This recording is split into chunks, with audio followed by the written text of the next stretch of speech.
En Agricultura estamos presentando Llegó la Hora con José Francisco Lagos. Ya estamos de vuelta en esta edición de Llegó la Hora y saludamos a quienes hacen posible este programa, porque ¿sabías que con Consorcio puedes ganar un dinero extra? Así es, con el depósito a plazo online de Banco Consorcio puedes ganar intereses invirtiendo fácil y además 100% online, fijo o renovable. Conoce más en consorcio.cl.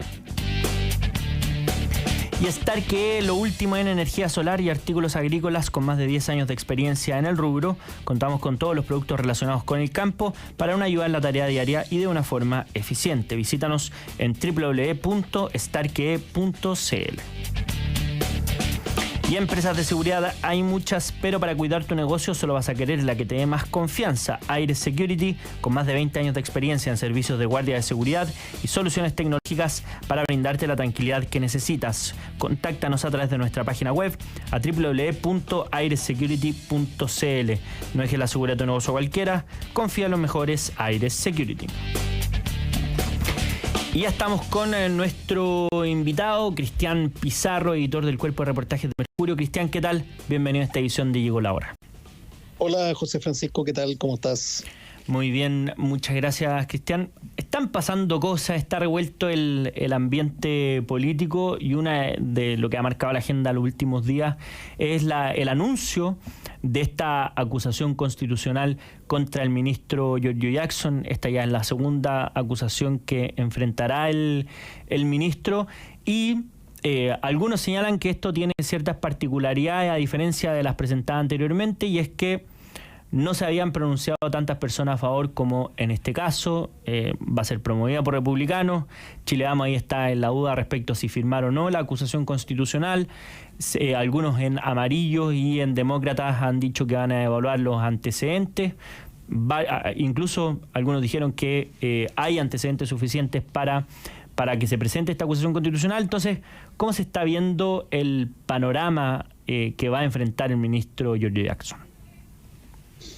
Bueno, evidentemente con el anuncio de la acusación se le abre a Jackson un nuevo frente de problemas, como si no eran o no hubieran sido pocos los que tenía hasta ahora, precisamente por lo que tú dices en la pregunta, en la introducción, y es que hay demasiadas voluntades políticas que me parecen converger en esta situación, en este caso, que estarían dispuestos o ya sea a suscribirla o a votarla, en fin, en todo o en una parte de ella. Y por lo tanto uno advierte que se está armando un ambiente que podría terminar eventual o hipotéticamente con esa acusación aprobada. Ahora, esto evidentemente por todos los antecedentes previos y por todas estas semanas en que el gobierno ha dilatado una resolución respecto del destino del ministro Jackson. También yo creo que ha ido llevando demasiada agua al cántaro y claro, evidentemente puede llegar un momento en que este cántaro se termine quebrando, producto de esto que estamos comentando. Ahora, sí me parece que hay que mirar esa acusación cuando se presente, porque no obstante ser un juicio de carácter político, no nos olvidemos que esto tiene una forma de hacerse, un procedimiento y tiene que tener fundamentos que lo respalden.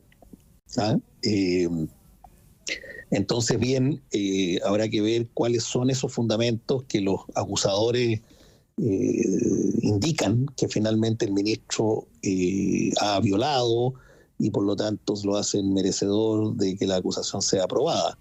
Y eso va a ir acumulando y sumando gente. Yo creo que acá uno de los riesgos que tiene esto para el ministro es que hay demasiados interesados en que él salga del gabinete. Como el gobierno y el presidente lo siguen manteniendo y defendiendo, esta puede terminar siendo una oportunidad en que varios, incluso algunos parlamentarios oficialistas, terminen dando sus votos, ¿cierto? No voy a decir en el anonimato de una acusación, porque esto no es anónimo, pero en la masividad de una acusación, que decían finalmente decir, ¿sabe qué más? Esto llegó, por ejemplo, llegó la hora de hacerlo. Por ejemplo, el senador Espinosa, si le tocara probablemente votar una acusación de este tipo, en el Senado, ya cuando estuviera en la segunda y última etapa, no me cabe la menor duda, por las declaraciones que él ha hecho, la votaría favorablemente. Aunque él, como él, dijo deben que no. haber varios. Dijo que si fuera diputado votaría en contra, lo que probablemente algunos dicen que lo inhabilitaría para votar como jurado en la segunda parte de la acusación constitucional. Mira, no había escuchado precisamente esa declaración de él, pero si el senador de Espinosa fuera consistente con sus propias palabras, tendría que no poder decir lo que ha dicho, digamos, porque todo lo que ha dicho apunta en el sentido contrario. Pero como decía el gran Carlos Caselli, solo uno tiene derecho a negarse o a contradecirse a sí mismo. No tiene por qué estar de acuerdo con lo que uno cree. Exacto. Oye, Cristian, y a propósito de la sede oficialista, algunos se abren distintos flancos a propósito de Giorgio Jackson en sí mismo. Se ha comentado los conflictos personales que ha tenido con otros miembros, especialmente del socialismo democrático, y una de las críticas bastante duras que ha habido en la última semana, de hecho estuvo conversando con nosotros hace un par de días atrás, fue la que hizo Raúl Soto, del PP, expresidente de la Cámara, que dijo que el socialismo democrático ha sido domesticado por Apruebo Dignidad. Esto en un marco más general, no solo en el de la acusación constitucional, por supuesto, pero se abre nuevamente esta grieta, a tu juicio, a propósito de que el gobierno está empecinado en mantener al ministro Jackson en su cargo, y eso en el fondo ha llevado la situación hasta donde la vemos hoy. Yo creo que nunca se ha cerrado esa grieta desde que se juntaron para formar parte del gobierno. Siempre ha existido. Lo que pasa es que el peso específico de cada uno de los bloques ha ido variando en el transcurso de los meses desde que el presidente Boric llega a la moneda. Domesticado, no sé si sea la palabra más precisa para graficar la situación. Lo que ocurre es que cuando ya se forma un gobierno, empiezan a haber intereses también cruzados. Entonces, al socialismo democrático que está en el gobierno, la ministra Toá, el ministro Elizalde, a ver, es verdad que la figura del ministro Jackson le genera muchos problemas, pero no creo que les dé lo mismo la manera o la forma en que termine sus días en el gabinete el ministro Jackson. Porque si esto queda mal hecho, la salida de él, les va a repercutir a ellos, evidentemente. Entonces, es difícil poder, yo por lo menos no estaría tan de acuerdo con hablar de domesticado. Yo creo que los socialistas, por poner un caso, han pataleado bastante, públicamente al menos, en relación a este tema, y me imagino que en lo privado esto ha sido aún mayor. Y ahí en ese sentido, a propósito también de los conflictos, estos llamados a ampliar las alianzas políticas, ¿qué te parece estas palabras del expresidente Sebastián Piñera a propósito de que hay que construir una nueva, más que coalición, dijo alianza política desde demócratas hasta republicanos? Ha recibido respuestas de distinto tipo, no muy favorables a esa idea, pero hace sentido respecto a lo que fue, por ejemplo, el acuerdo para el plebiscito del año pasado, pero no tiene mucho apoyo dentro de los partidos políticos. Incluso propuso una primaria entre todas esas fuerzas políticas, lo que no ha ocurrido, al menos durante 2 elecciones presidenciales atrás. Sí. Mira, a ver, yo creo que los expresidentes de la República, y esto es válido para el presidente Lagos, para el expresidente Frey, que también habló la semana pasada, y en el caso de lo mismo que me preguntas respecto de Piñera, yo creo que los expresidentes tienen un espacio político para opinar que es distinto que el que tienen los parlamentarios, los dirigentes de los partidos que están en la contingencia y en el día a día. En el sentido de que el presidente Piñera está mirando probablemente el largo plazo, está mirando el bien del sector, ¿cierto? Es lo que él legítimamente, después de 2 experiencias de gobierno, cree que es lo mejor para su mundo y para el país. Por lo tanto, Me parece que cuestionarle el rol de opinar en ese plano no cabe. Yo creo que él tiene un derecho ganado, como todo expresidente, respecto del país, respecto de su propio sector político, etcétera. Ahora, dicho eso, y ya entrando al pronunciamiento, porque ya una vez que lo hace, queda sujeto a la crítica, como tú dices, yo creo que no es muy realista en este momento eso. Creo que son momentos políticos distintos, el del plebiscito de septiembre del año pasado con lo que está ocurriendo hoy día. Entonces no podemos utilizar los mismos mecanismos y soluciones para situaciones distintas. Pensemos que, por ejemplo, todo el mundo de amarillos, demócratas, se consolida, se cristaliza con más fuerza después del plebiscito, ¿cierto? Por lo tanto, ya son entidades y partidos que tienen un domicilio y una vida propia. Entonces, yo creo que si uno piensa de una manera menos pequeña, menos mezquina, va a llegar a la conclusión de que eso que el presidente Piñera establece como un escenario deseable es lo que probablemente va a terminar ocurriendo con el mecanismo de la segunda vuelta. Es decir, yo creo que primaria, al menos por todo lo que uno le escucha a José Antonio Kast, primaria unificada de la derecha no va a haber. Él ha dicho hasta ahora, por lo menos, pero estas cosas pueden cambiar, que va a llegar a la primera vuelta en forma directa. Por tanto, él no va a ir a una primaria con otros candidatos de la derecha. Y por otro lado, todo parece indicar que Chile Vamos va a ser una primaria propia. UDI, RN, Bópoli. Hoy al menos no pareciera que a esa primaria se vaya a sumar el mundo amarillos y demócratas, quienes por su parte tendrán otra primaria propia. Pero como tenemos el mecanismo de la primera vuelta, pasarán 2 candidaturas de todas las que haya en el espectro político a la segunda, y ahí se va en forma natural a dar probablemente ese escenario o esa alianza de la que habla el presidente Piñera. Claro, y las fuerzas de una derecha apoyarán a aquella otra derecha que finalmente obtuvo la mejor posición. En fin, pero predeterminarlo y que esto se haga de la forma que el presidente Piñera plantea, me parece difícil. Hoy día, por lo menos.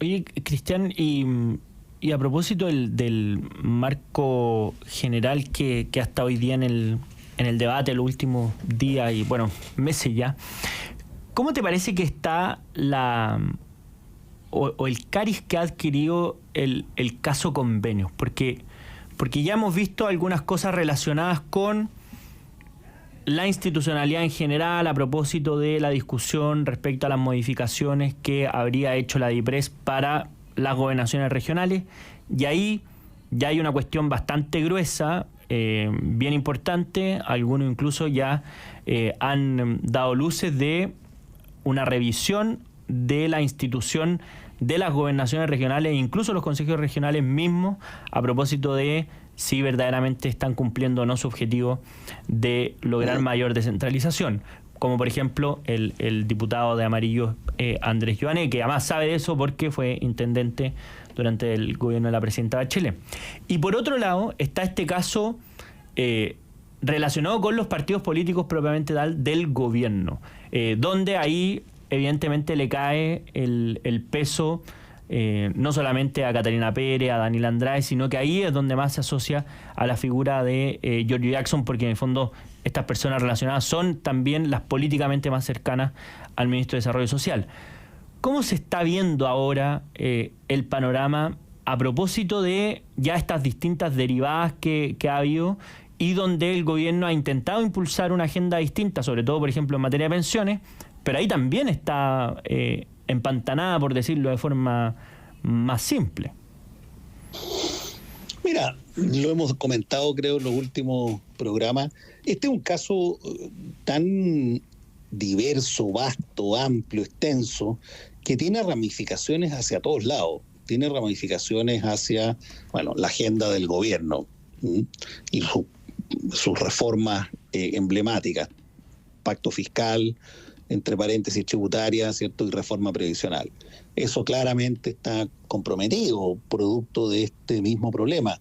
Segundo, lo que está pasando, comentábamos en el punto anterior, dentro de la coalición de gobierno, las tensiones que hay entre Apruebo Dignidad y el socialismo democrático, que no son menores, ¿cierto? Porque se recriminan recíprocamente, y vamos viendo que además hay gente involucrada de ambos grupos, por decirlo así. Después está toda esta dimensión propiamente institucional que tú mencionas, es decir, cómo ha quedado en evidencia la fragilidad de los gobiernos regionales recién estrenados. No nos olvidemos que hasta hace poco tiempo, antes de que estallara este conflicto de los convenios, había una fuerte demanda que tal vez no se escuchaba demasiado, pero era muy fuerte cuando uno conversaba con los gobernadores en ejercicio, que sentían que habían sido traicionados de alguna forma porque las facultades que se les habían prometido, ofrecido transferir todavía no llegaban, que estaban atados de mano, que no estaban haciendo nada. Bueno, parece que no es que no estuvieran haciendo nada, parece que algunas cosas estaban haciendo, digamos. Entonces, ha quedado en entredicho todo este armado de las gobernaciones, que yo recuerdo que muchos las criticamos editorialmente y políticamente otros, ¿cierto?, en el Parlamento, porque no se le encontraba mucho sentido. Estaba esta figura que coexistía con los delegados presidenciales. Bueno, yo creo que todo este andamiaje regional, y lo digo proviniendo precisamente de una región, de Valparaíso, va a tener que entrar a revisión, porque esto terminó siendo un colador para todos o muchos de estos casos de corrupción. Entonces, si uno hace la evaluación de los daños de lo que ha representado esta crisis, esto sin contar cómo le ha afectado al liderazgo presidencial, cómo ha endurecido a la oposición, en fin, los efectos electorales que esto va a tener. También hay que mirar una variante que no se observa, y es cómo la gente, la opinión pública, vincula estos casos también con el posible rechazo al proceso constituyente, porque existe una idea de que todo es lo mismo, de que los políticos son todos unos ladrones, que son todos unos sinvergüenza, que lo que están haciendo en la Constitución también es arreglándose los bigotes. Entonces, al final de cuentas, aquí con esto se contamina todo el sistema. Todo el sistema. Entonces, probablemente si hay un caso de texto en el que uno pueda garantizar que la contaminación, ¿cierto?, va a ser integral a todo el cuerpo institucional del país, es en un caso de corrupción importante como está haciendo este. Respecto del cual tampoco sabemos cuándo termina, porque cada día, cada semana, nos encontramos con antecedentes adicionales, autoridades adicionales involucradas en estas irregularidades. Y Cristian, y una de las discusiones que había al principio era si este caso convenio empañaba otras cosas del gobierno. Al principio se discutía respecto a si empañaba la discusión en torno al pacto fiscal, y yo creo que sí la ha empañado, y eso es más o menos claro, sobre todo respecto a las discusiones que ha habido en torno a las mesas o las mismas negociaciones del propio ministro Marcel. Pero una cosa también que le iba a dar vuelo al gobierno, al menos le había apostado ficha a eso, es la conmemoración del 11 de septiembre, porque el tiempo pasa, queda poco más de un mes, mañana exactamente un mes. ¿Tú crees que esta crisis, por la envergadura que tiene, ha logrado distraer la atención de eso? Porque era una carta bajo la manga para intentar retomar la agenda, pero de hecho ya suspendieron una actividad oficial del 9 de septiembre que precisamente tenía estos efectos. A ver, yo creo que sin duda que este episodio, este nefasto episodio de corrupción, ha empañado evidentemente lo que el gobierno tenía pensado impulsar como relato y discurso respecto al tema de los 50 años. Pero también déjame decir que los 50 años y el 11 de septiembre y todo lo que significa Es verdad que el gobierno lo quiso impulsar con mucha fuerza, era parte de su agenda comunicacional y política para el 2023, pero yo siento que por distintas razones nunca logró instalarlo con la suficiente fuerza. Tú lo acabas de decir, queda un mes. Y el 11 de septiembre, y digo el 11, vamos a decir el 12, este tema queda absolutamente sepultado en el sentido de agenda de medios, de agenda política, de prioridad o de interés televisivo. Se acaban los programas, se acaban los reportajes, se acaban los recuentos, se acaban las entrevistas respecto del tema, se acaban los libros, probablemente. Entonces el tema queda, ¿cierto?, ya en el... No se puede seguir girando contra los 50 años el 20 de noviembre. ¿Por qué? Porque entre otras cosas vamos a estar mirando de cara al plebiscito de salida de la Constitución. Entonces cambian los temas. Pero este gobierno, con su mala gestión, ha tenido la capacidad incluso de anular los efectos que podría haber cosechado y que buscó cosechar, sin duda alguna, respecto de los 50 años. Y estamos a un mes de esa fecha y bueno, producto de esto último que tú mismo mencionas, el tema de los convenios, se ve difícil que se vaya a lograr demasiado. Eso tampoco es bueno, porque no vaya a ser cosa que se trate de sacar alguna medida efectista, de última hora, de alto impacto, como para revertir. Este es un negocio, por decirlo así, político, quiero decir, este es un negocio que ha sido poco rentable. Y en la proyección de esta empresa, que es el gobierno, esta era una línea de negocio a la cual se le pedía mayores utilidades. ¿Me entiendes? Estamos a un mes que cierre el periodo y las utilidades de este negocio están siendo menores, mucho menores, que las pensadas. Bueno, un muy buen punto y buena analogía. Cristian Pizarro, editor del Cuerpo de Reportaje del Mercurio, muchísimas gracias por haber participado en esta edición de Llegó la Hora. Bueno, muchas gracias a ti, José Francisco, un saludo.